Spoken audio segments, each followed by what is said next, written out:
Hello, I'm Stuart Craner, co-founder of Thinkers 50 and director of the Business Ecosystem Alliance. Welcome to this open talk session.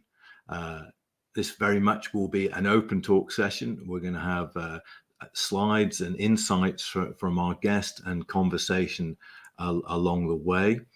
Our guest today is William Malek. William is co-author of Executing Your Strategy, CEO of Strategy to Reality, former program director of the Stanford Advanced Project Management Program.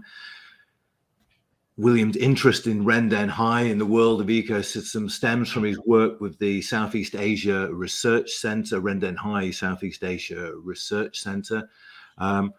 What's fascinating about William's work, I think, is that his focus is on execution, what actually happens in the real world where strategy meets implementation. So this session will give us great insights into William's latest thinking, his latest experiences, and his interpretations and insights into making ecosystems and the principles of RenDanHeYi a reality in organizations. So as I said, William's going to run through some slides to outline his current thinking, research, and insights. And along the way, I'm going to interject with a conversation and my own observations. So William, over to you for the time being. Thank you, Stuart. Thank you for that introduction, and very happy to be here in celebration of 9/20. So today, what I'm going to present and share with you are some insights about how one might look at applying RenDanHeYi as a concept or practice of principles into the energy economy. Something that I think many of you are probably at least halfway fascinated about, simply because we can see the rain, the drought, the fires, the heat, and depending on where you are in the world, the issues of climate, and to the degree that it relates to, energy, we should be having good discussions about it, simply because the level of change that we can see occurring. So with that, I'm very passionate about this subject. I want you to know that my first 15 years of my career literally were in the downstream gas and electric markets. And I was in those markets at a time they were going through deregulation, so innovation was extremely high. And I had a great opportunity to work with many different privately owned public investor utilities to figure out ecosystems from the user's perspective, which I'm going to apply and share with you today. One of the things that I think that is very different from the world that you and I were in maybe 20, 30, or in my case, 45 years ago when I entered the workforce, was that there was a high degree of predictability. And I love this little piece of humor here, as you can get it, is that we tend to believe that we could control the world through beautiful planning, and that somehow magically our straight line plans and highly deterministic financial modeling is going to produce the outcomes ultimately downstream. But as we know now, this is probably the farthest thing from the truth. As we know now, prediction is a fool's game. So we have to understand the shift that's going on, especially in the energy context. But I want to get out of trying to solve today's problems to look out what might be a much better future for us, looking at the energy business from a perspective of RenDanHeYi. Now, in order to do that, the goal is not about trying to see what's already there, but looking at things in an entirely different way. Because one of the challenges and opportunities we have is that the energy business, the energy industry, is already a natural fit for ecosystem business models. It's a natural fit for partnering up to control the entire, what I call, eco value chain. And so I'm hoping today that you'll engage with me, set aside some of your history and experience to allow new thoughts and new concepts come out so that we can see things in an entirely, totally different way. So a couple of years ago, McKinsey sent out this article. It caught my attention. I said, what is this business ecosystem stuff? Why is it so critical? Is it something we have to pay attention to in terms of strategy, given that I'm in the strategy world most of my life? And what they're suggesting is that you either need to figure out what ecosystem you're going to build or what ecosystem you'll be a player in. And if you're not in either of those two domains, your business survival may be at stake. And they were just showing the size of the market between retail sales, for example, and institutional sales of what ecosystems might start to aggregate in the business world. And so if we go deeper into this issue, the question becomes, why would an industry right now need to consider industry ecosystems? I'm not going to go over these points one by one. I'll just make a quick comment. First of all, the first one is the demand is shifting. And the beauty of the energy market, we talk in upstream, midstream, and downstream. The downstream is going to shift, and it's going to shift in major ways. We already know this because of electric vehicles and other things that are happening. But just the sheer size of technology convergence, of innovation occurring all along the value chain is going to shift fundamentally how consumers, users, whether it's B2B or B2C, how they actually consume energy is going to change in the coming years. The second issue is we got to have far more resiliency and flexibility of tapping resources, and we're going to need platforms of competence in order to do that as we move down into the coming years.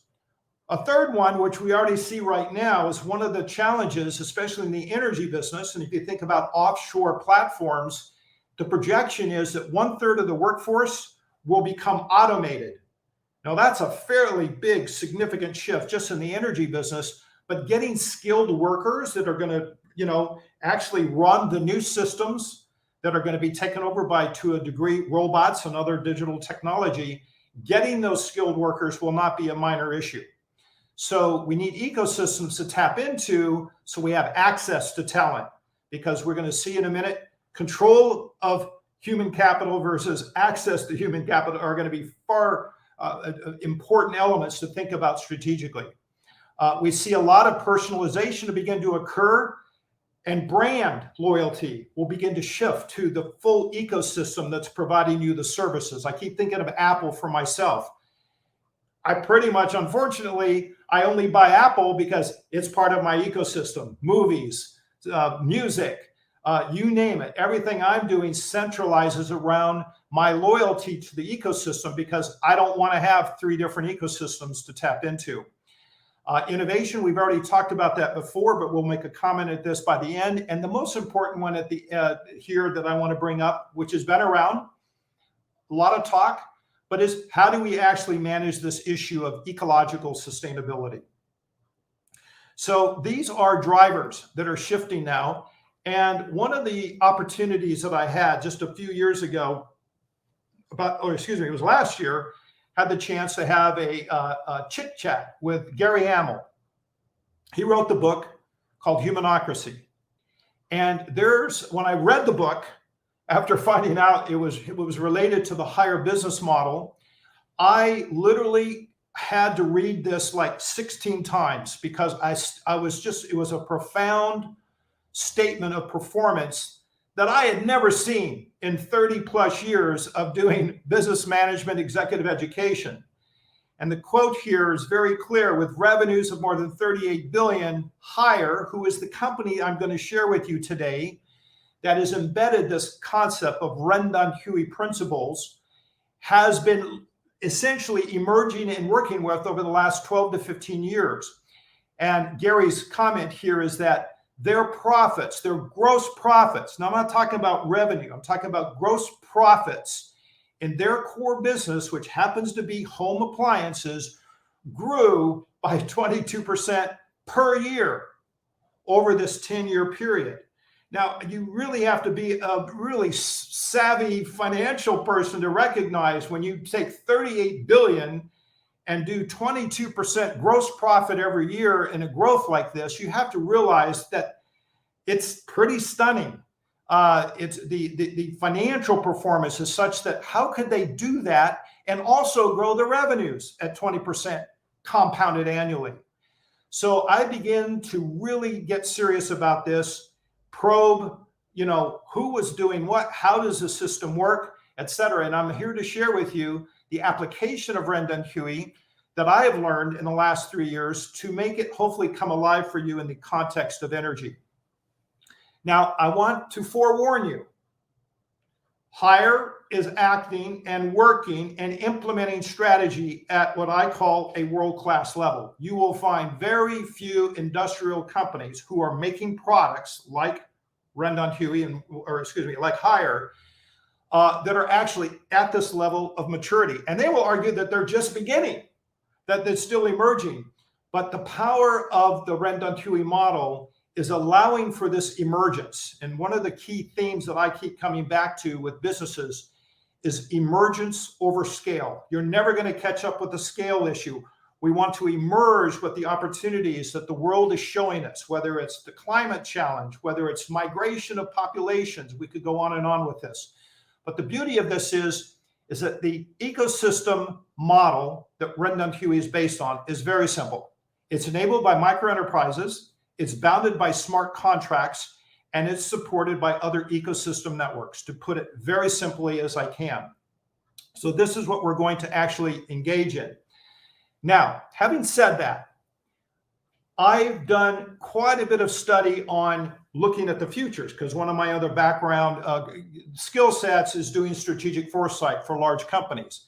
So there are 7 factors I'd like to share with you today and give you a sense of things to think about from an energy perspective and using ecosystem strategies and RenDanHeYi as the basis. So what I'm going to do is go through 7 levers and 7 shifts. Give you a sense of what RenDanHeYi is about, but more importantly, some of the opportunities that exist for the energy market in this context. So here we go. So the first one is about change the goal. The lever is change the goal. And I really appreciate the work of Donella Meadows, who talked about the lever as the primary focus. When you want to shift a system, you really have to understand the levers that are required, and so that you don't push on levers that are very hard to push on to make a move, but push on the levers that will actually require the least amount of effort, but the biggest impact. And one of them is you have to actually change the goal. You have to change the goal of what is your system needing to have, what's its output and what's its outcome. From a RenDanHeYi perspective, this would mean an energy company would shift from thinking, oh, I'm just a little provider in this big value chain, and I do my transaction, I get my money for what I do, either from process or product, whatever. But now I'm going to look at it that the entire energy ecosystem is about meeting the lifetime needs of people.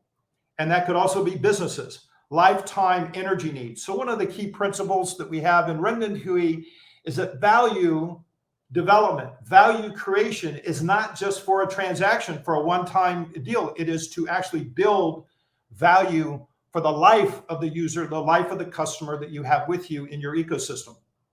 The second key concept here is about the win-win value-added statement. And I bring this in this context of RenDanHeYi because it fits incredibly well.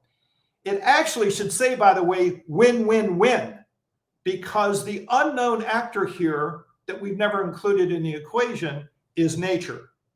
So, but a win-win is describing the orientation of a collaborative cooperation in an ecosystem to co-create, etc.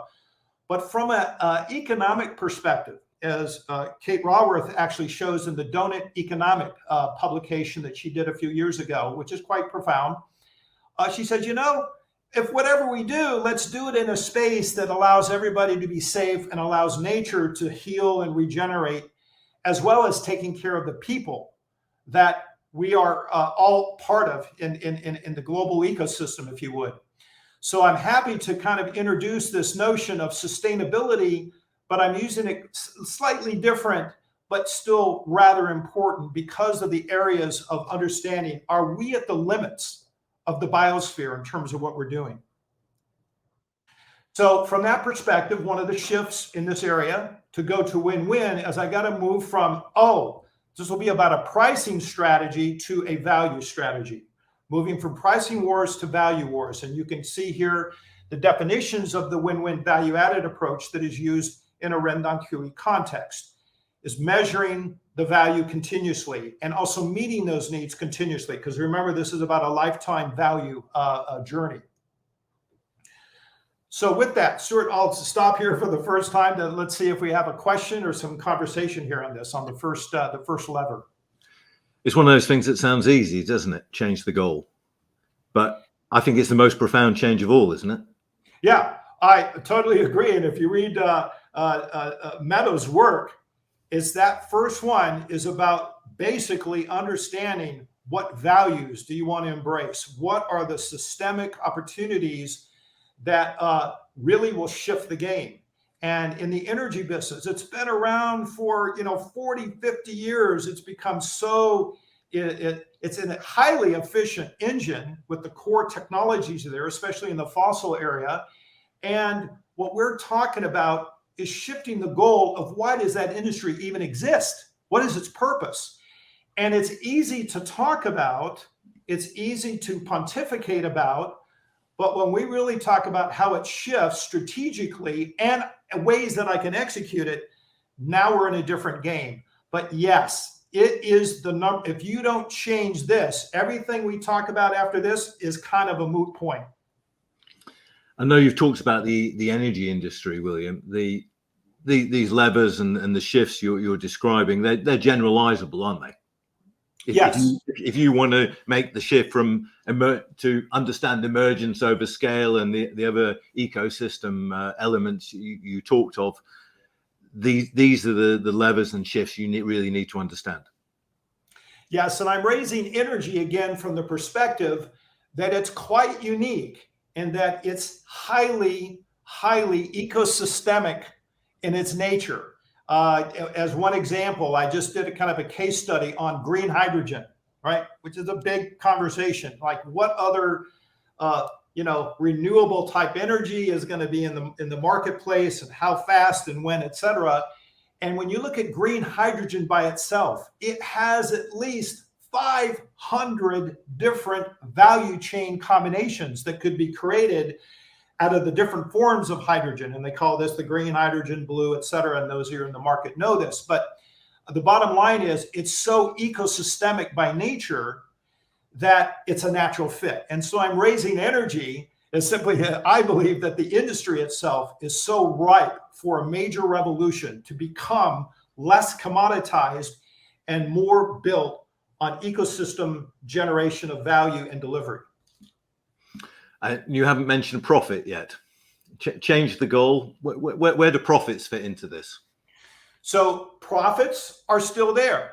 I mean, I shared with you the hires profit reporting for a 10-year period, and the profits are still there. But here's what happens, and it's counterintuitive to a certain degree. If I start to partner with other people in the spirit of co-sharing and co-development, when I co-share the rewards, the profit, you might think, oh, well, my profit level is going to go down. But if you're in an ecosystem and you have multiple partners that you're co-sharing with, the fact is that your ecosystem revenue, your balance sheet for ecosystem revenue is going to be higher than if I were playing by myself. And this is one of the things it really stretched me when I tried to figure out how could they grow at 20% compounded and also grow gross profit at the same level.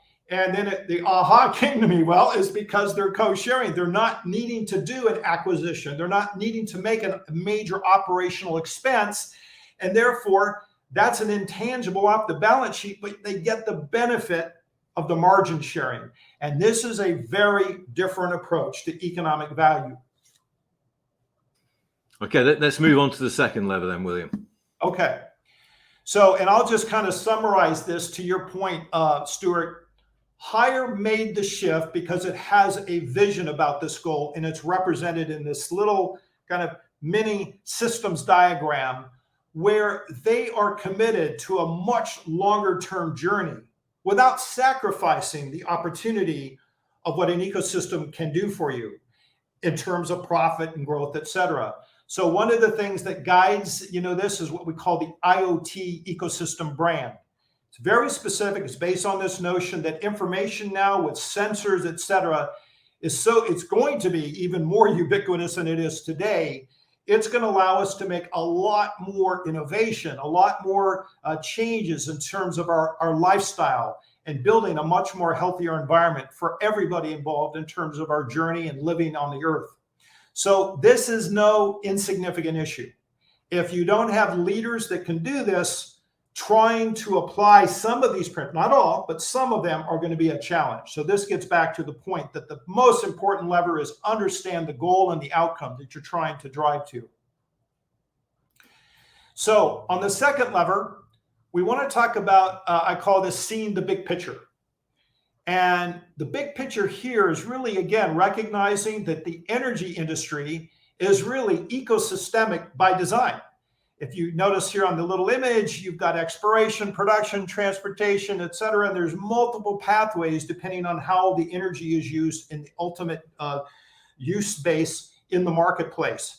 And the point being here again is that if we were to get out of the productization or the control of a value chain by trying to own all the pieces all the way down and begin to partner and co-share, we will find that we have less risk, more revenue, but more importantly, it just broadens the capacity of an organization to really innovate and bring in much broader, more deeper, more impactful services at the end of the day. So again, it's this move from looking at myself as a product transaction in the commodity world to move and understand that that commodity literally has a lot of value depending on how it moves through the ecosystem to the ultimate user. So Stuart, that's about big picture thinking. Really, it's about how to recognize how you can generate this overall much larger economic value pie than it would be if I were just kind of sitting by myself looking at my little piece in the value chain or the supply chain, if you would. Do you think the executives are equipped with the skills to undertake big picture thinking in a kind of effective and useful way? Because I don't think you get promoted for big picture thinking in organizations as they stand. Yeah, it's a great question. And let me answer this maybe in a slightly different way. There are tools in business now that will help you faster than some of the other tools. So one that comes to mind is value engineering. Okay, value engineering. How do you design a product and design it for the most value extraction with the least amount of waste? So value engineering is something that you need to apply to organizational model that you want to use to deploy your strategy, as well as looking at it strategically.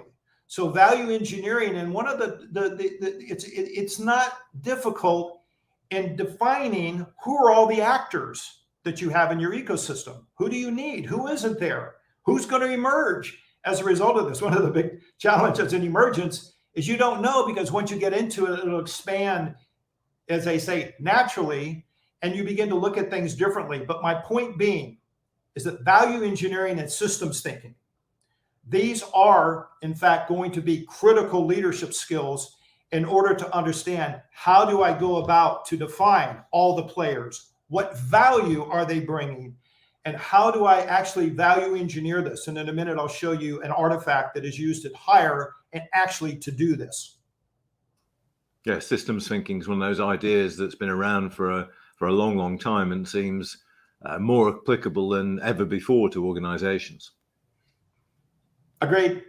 You know, Peterson, he's been writing about this for years. And, you know, I remember in the 90s, you know, listening to his stuff, and I'm like, whoa, gosh, that's pretty, yeah, we've got to be systems thinkers and so forth. And I think the need now is even more relevant because, you know, 30 years have passed since he's been in his prime. And now, as I said before, we have to see things differently. We have to look at them very differently in terms of how we apply that kind of mindset in solving problems and creating more value. We've got to be thinking much more systemically. The environment requires it, and we can see this in very, you know, in all the wicked problems that we see emerging. So we've had change the goal and next big picture thinking. So what's next, William?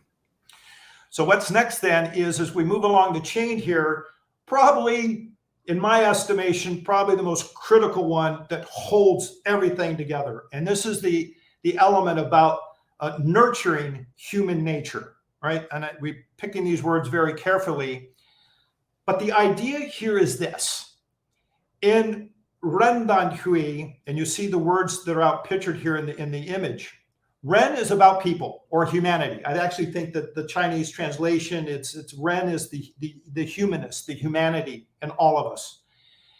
And the focus at Higher is on making the person, the individual, and their innate potential as critical. The most critical resource of the entire system is the person acting in the system. There's an argument that the system is the most important thing, and I believe that they are symbiotic and they can be out of sync. So you can have a great performer, a great inspired, passionate person in a sick system, and they're going to be in trouble.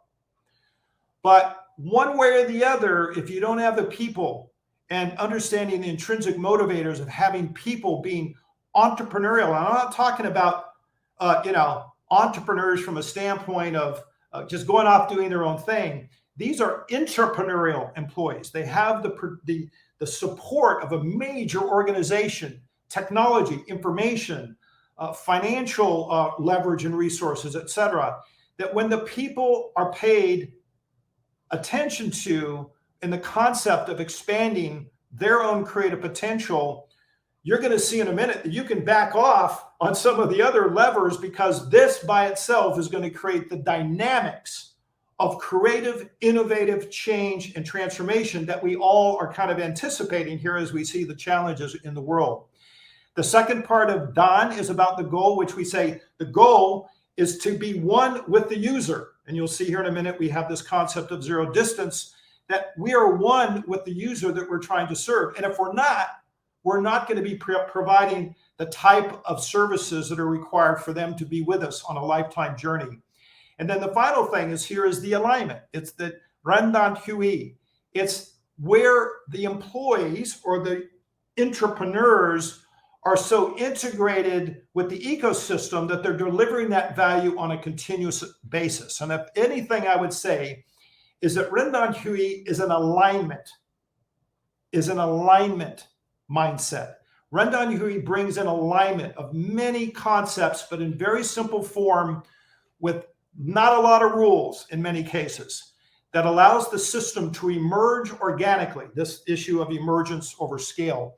But I do know that I heard at one point when somebody who's been working at IR years, and I said, well, what's their strategy?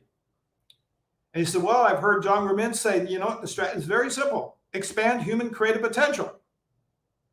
Done. I'm like, really?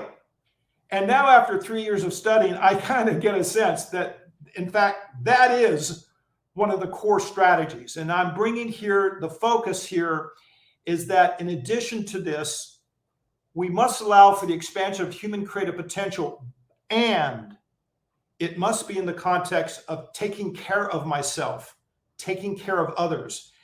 If we don't take care of ourselves, we are unlikely to be able to take care of others. So the idea of taking care of nature and solving nature problems and issues becomes a joke if we are not connected with the basic ethical morality of taking care of myself. Taking care of others comes as an emergence out of being creative, but recognizing that we have to care for ourselves as kind of our foundational element. So from that, you can see that I consider this to be kind of it is the supreme lever, because now it's the person inside the system that will begin to create and emerge what is required to solve the problems, to create the opportunities in the marketplace. And this is a very different way of looking at ecosystems, for example, because they've always been seen through the kind of systemic engineering and scientific lens rather than a human and humane lens. No question. No question. Look, most engineers who build things go through systems engineering, or in my case, as a mechanical engineer early in my career, it was all about control theory. And in control theory, you have to understand systems. If you change this variable, this is the output. And if you don't like that output because it's not in range, you got to change the variable. And part of this has always been about what's out there. It's the mechanics. It was not about what is the individual in that system? How are they reacting to the engineered product, the engineered environment that they're in? And now bringing that into focus, as you know, through elements, things like design thinking, and that this has kind of become, it's here, but now I think it's much larger in terms of just product design. It's now into, can we build human-centered ecosystems that allow for the caring of all inclusive elements within the system that we live in? And of course, including a kind of an entrepreneurial vigor and thinking in large organizations has always been a bit like squaring the circle, hasn't it? It's been talked about. I mean, Gifford Pinchot was talking about entrepreneurs in the 1980s. I think it was the 1980s, might have been the 1970s. And people have been talking about it for a long time. So what makes you think, William, that the higher approach is replicable in other organizations, and they too can harness the benefits of an entrepreneurial attitude in big organizations? Yeah, so very simply put, if you understand the underpinning intrinsic motivation that comes through autonomy, through I'm responsible for defining my purpose, my work path, my career, and the work that I'm doing. If I get rewarded and I'm shared with the fruits of that work on top of it, that by recognizing the difference in applying some very basic things in the context of the work that I'm doing, those people will make a monumental difference. I mean, I used to teach at Stanford. You want to hire people? I only hired people that have a fire in the belly. Forget everything else. I can train for it. I can teach it. I can send them back to the university. But if I have somebody who's on fire because they understand their creative potential, they're better than 3 full-time workers in some cases. So I'm really a believer that the orientation of the principles of RenDanHeYi enable a much different outcome, because I am bringing the whole person into the picture. The whole person is accountable. The whole person is self-organizing to pursue the passions of their life, of their career, of the things that they want to do in the world. And from that standpoint, the more that are doing that, the better off I'm going to feel about things in the world. Okay, so that's the third lever: change the goal, big picture thinking, and nurture human nature. And what's next? So what's next is the concept of design to distribute. And what we mean by this, again, gets back to systems thinking. How can I design with the idea of co-sharing equitably, and that's an important word here, fairly with the other actors that are in the system? And one of the best cases that I know at Hire right now, in fact, there's many, but the one that stands out the most for me, it's quite fascinating, is the smart home. And it started out that Hire, in the mid 80s when John Rumin got on board, it was a product company selling refrigerators and so forth.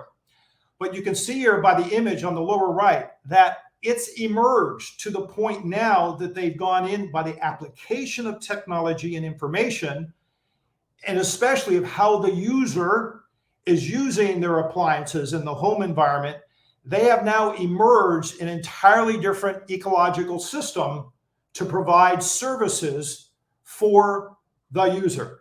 And, the one that stands out again is the Internet of Clothing is just one of those businesses that are ecologically evolving, where the entire ecosystem of the development of clothing, from the soil that the cotton is grown in, to the manufacturing of the clothing, to what kind of detergent do you use in your washing machine? How often should you be doing clothes rotations? And by the way, what are we doing about all of this unused waste of people throwing out clothes? This has got to get changed. So they've approached this from a holistic perspective, to the point now that their ecology includes, how will you recycle your clothes?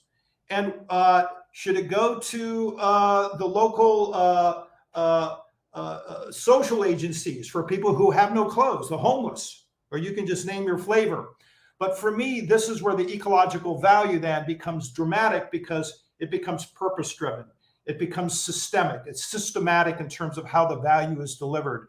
So the design of this has almost unlimited potential because of how you can create. And as you can see here, just the ecology now of all of the players, if you would, that would be in the home environment, in a smart home, are pretty dramatic. It's fairly comprehensive. So now you can see, by the way, why hire might actually be a player in somebody's energy ecosystem, because of the intensity of use of energy of products that they make. Appliances, basically, most of them need electricity to do what they're doing.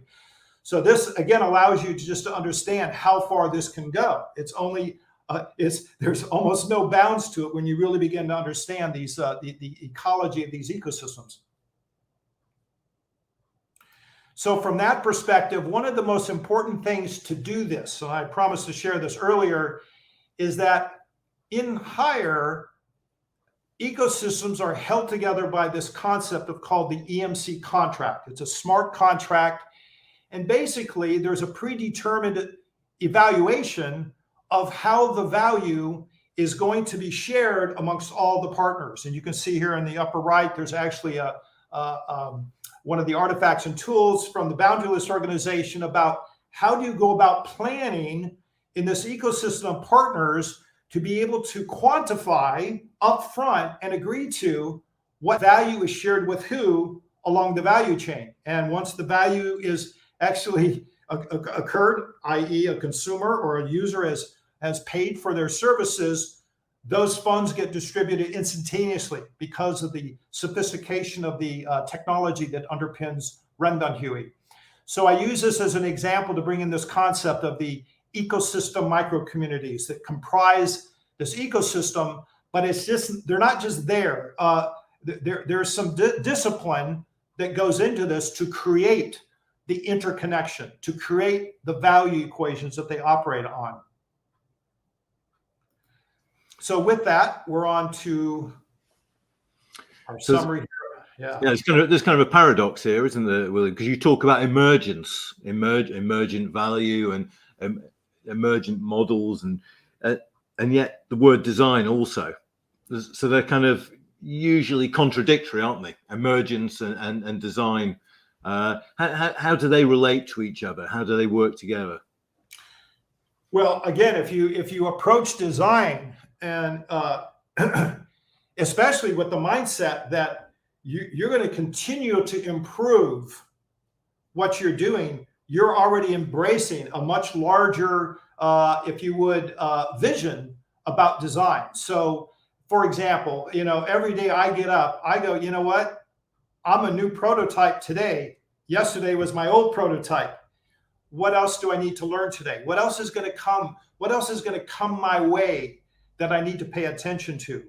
So when you add the element of the thinking that life will continue to be improved, that you can continually improve your life and the way you approach things through that concept of prototyping, and I now have my linkage to go, something is going to emerge that will change my design. I'm going to do something differently and experiment along the way. So I believe that design and emergence are perfectly fit, a kind of a symbiotic relationship that generates different outcomes if you use both of them appropriately. The Emergent Life. Sounds like a good title for a book. Okay, what's the fifth lever we should all know about then, William? So the fifth one is about getting savvy with systems. And this one is probably a 2-week seminar, but I'm going to give you 2 minutes. The bottom line is we're in organizations that were designed to build systems to control and manage. And this is the IBM chart, by the way, I think from 1917, you see on the left. Strong functional silos built on the Frederick Taylor orientation of business design and the mentality of control from the top, and everything flows down to the workers that are pulling out the, as they say, the machine model. The world that we see emerging with us is breaking all that down, and we almost have no control over it. And you can just go through your favorite system about predictability. I think the Rhine River now is at the level that you can't even get coal across the Rhine River to get to the power plants. And again, part of this orientation about we live in a very organic, dynamic world. But on the right side is what I call the non-equilibrium system. The quantum is occurring, that it's dynamic enough, but yet in that dynamic orientation, the shift is that we must be more open to understanding how to use a system to plan and execute our work, as opposed to discrete individual competencies that may or may not ever even talk with each other in the entire system. So I use this notion of the spider web right in the middle. What you still see in the middle, there's still some centralizing role of the spider web that governs how the whole system hangs itself together. So I want you to recognize, I'm not saying to get rid of the non-systemic organizational charts, but what I am saying is that there are new roles, there are new leadership skills required to manage in a world of this, what I call quantum non-equilibrium. And the favorite story I share with this is Dana Zohar's work that she's recently published on this whole issue of what is quantum management. And I believe truly the single biggest problem of organizations today, most, not all, because everything is contextual, is that we've gotten used to this more of a bureaucratic, and I don't say that in a negative term, I'm just using this as a placeholder, of a structure that's the silo organization. So in many energy industry, or many industries in energy, you can't make stuff up in the moment. You have to follow engineering principles of physics. You must be compliant with safety and code, etc., in order to run these very sophisticated and complex energy machines. And that's got to be systematized. And it's done in a very specific way. But the world that we're seeing that needs to emerge in parallel is this notion of the things that are not appropriate for a bureaucratic management model.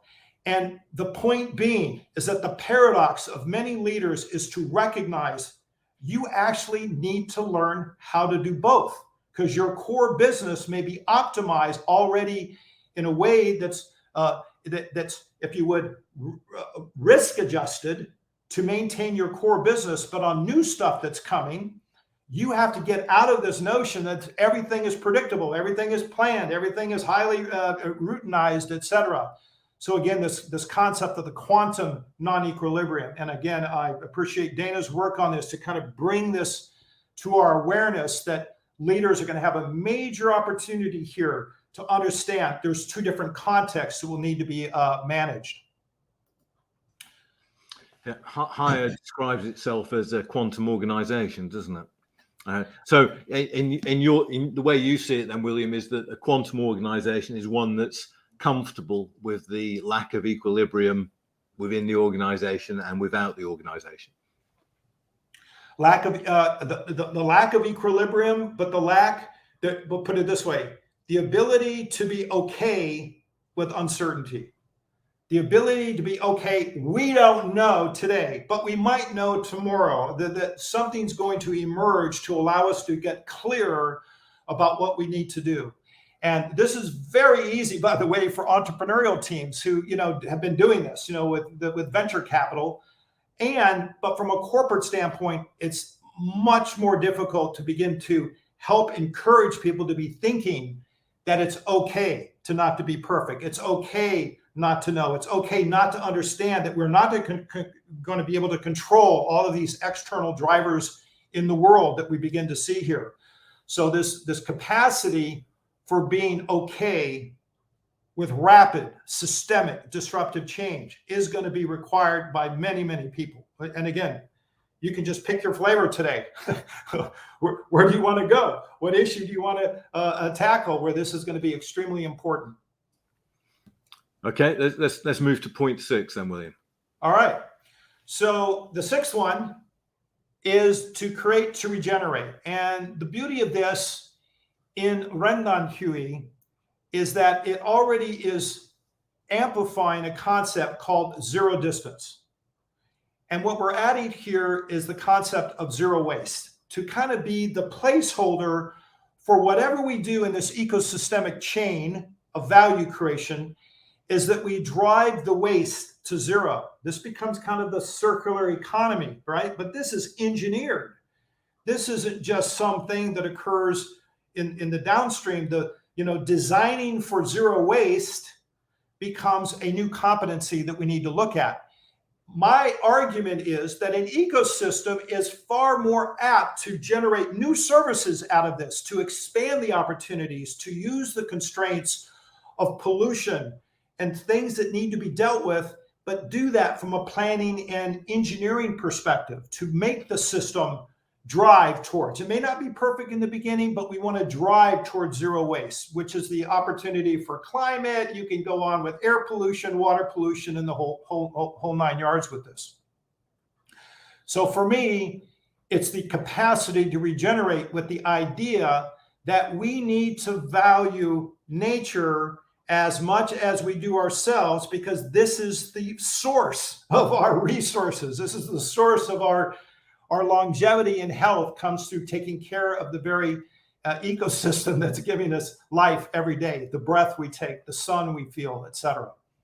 So again, applying the concept of zero distance with zero waste in this capacity to regenerate systems that are sustainable.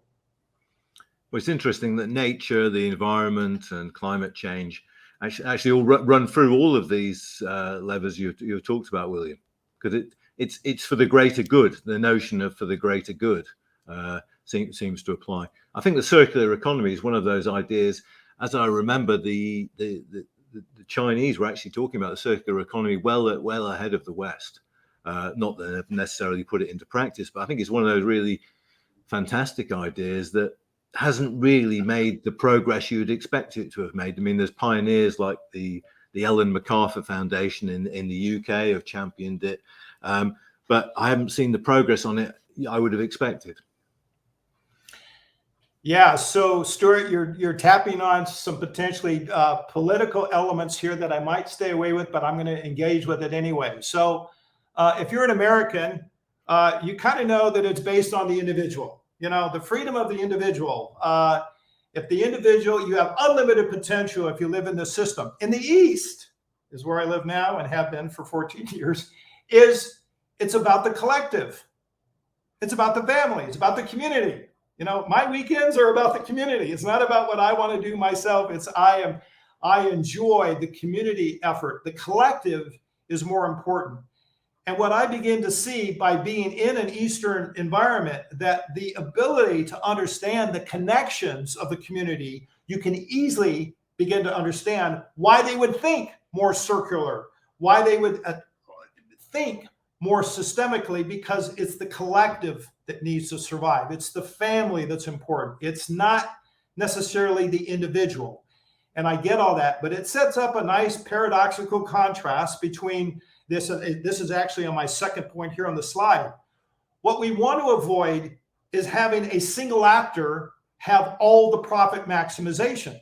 If not, you're better off just trying to do it on your own, control everything, which arguably would, kind of, if you get into the McKinsey stuff, you're not going to be able to compete as a single actor for your own single profit maximization as we look at ecosystems into the future. So I think there's a self-enlightened interest to begin to realize that it's a collective orientation. It's a cooperation that we need to do together to allow business and our livelihoods and the world that we live in to be healthy into the future. An interesting element of that, now you talked about cultural differences, is the work of Leon Prieto and Simone Phipps on African American management history, which shows a very strong tradition of community awareness and something that they coined the phrase cooperative advantage. So these are ideas which do straddle all cultures, I think. Agreed. And hopefully those cultures that are much more, if they say individualistic in nature, begin to recognize that there's a lot more other than myself in the system. I've got to be my success, my future is about how well I take care of those around me in the world that I live in. So yeah. Okay, let's move on to the final lever we need. Yeah, so the final lever here is focus on value creation. And this is opposed to focus on value capture. And the orientation here is, and again, this is probably one of the bigger debates in the business world now. You hear it about stakeholder capitalism versus, this orientation to short-termism. That's all based on metrics of dollar volume and just pure growth, if you would.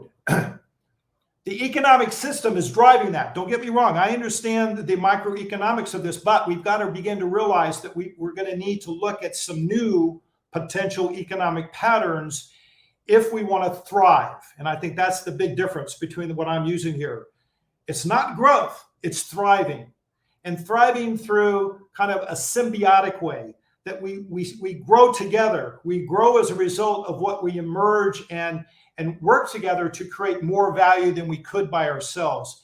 And for me, this is, again, back to one of the major shifts of how we look at value creation.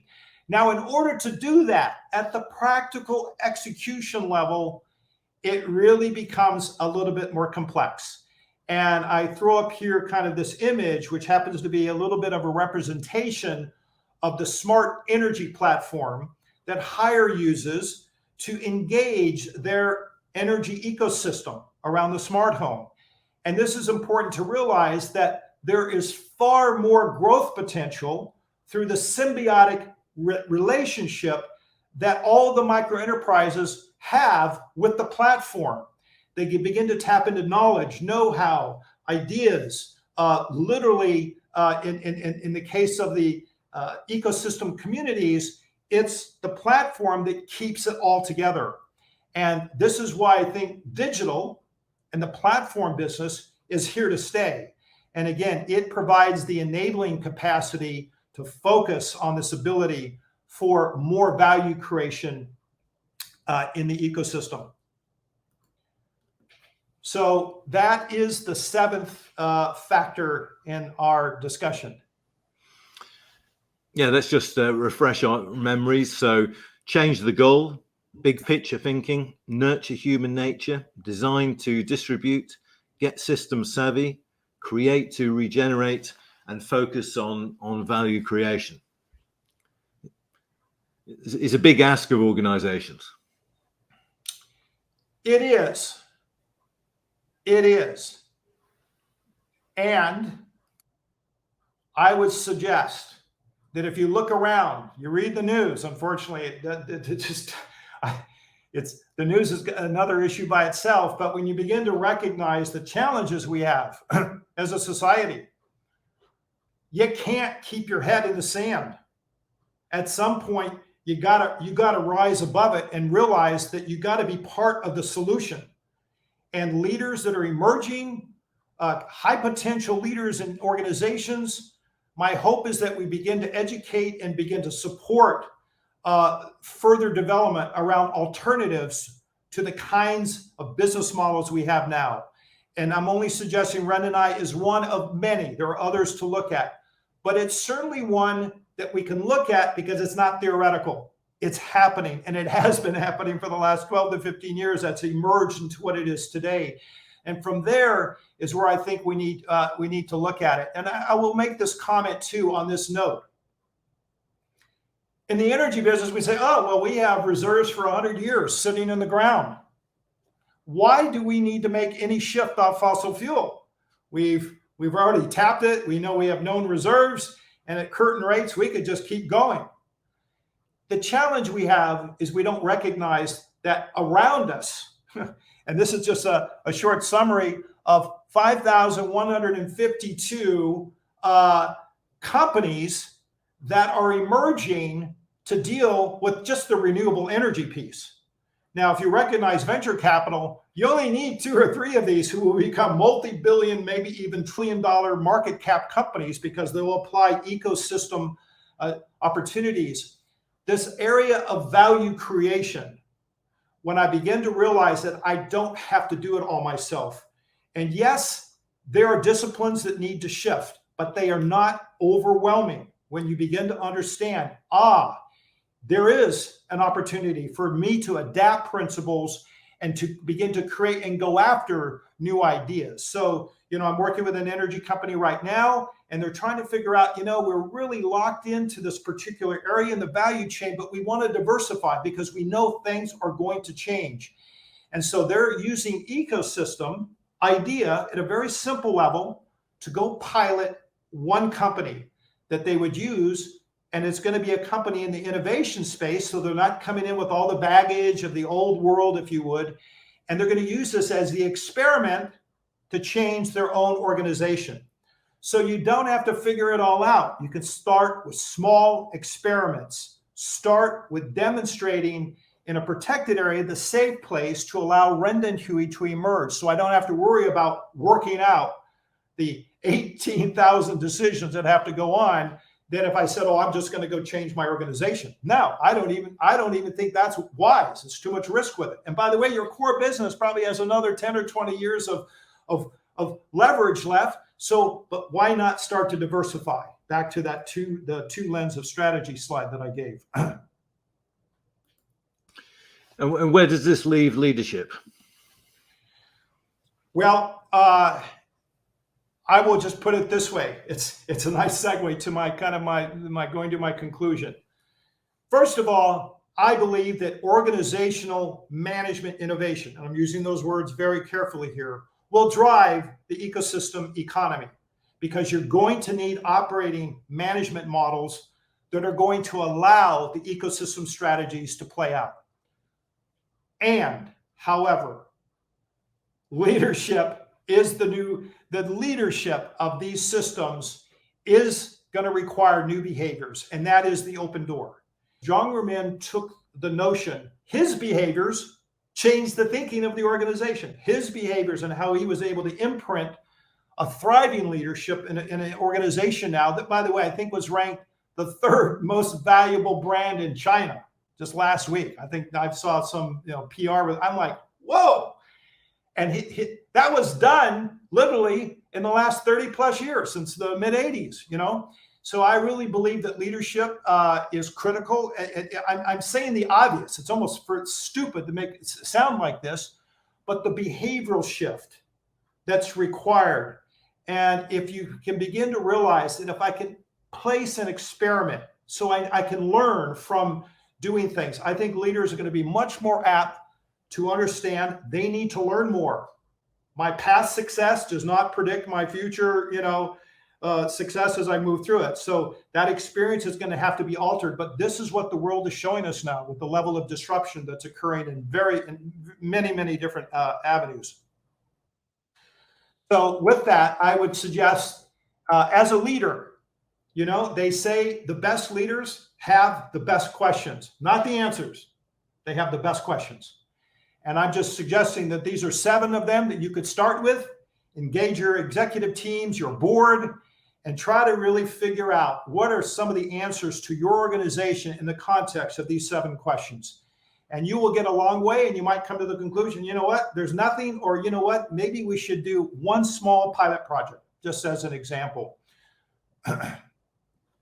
And in conclusion here, my favorite quote from Zhang Ruimin, be like water, benefiting everything and yet competing with nothing.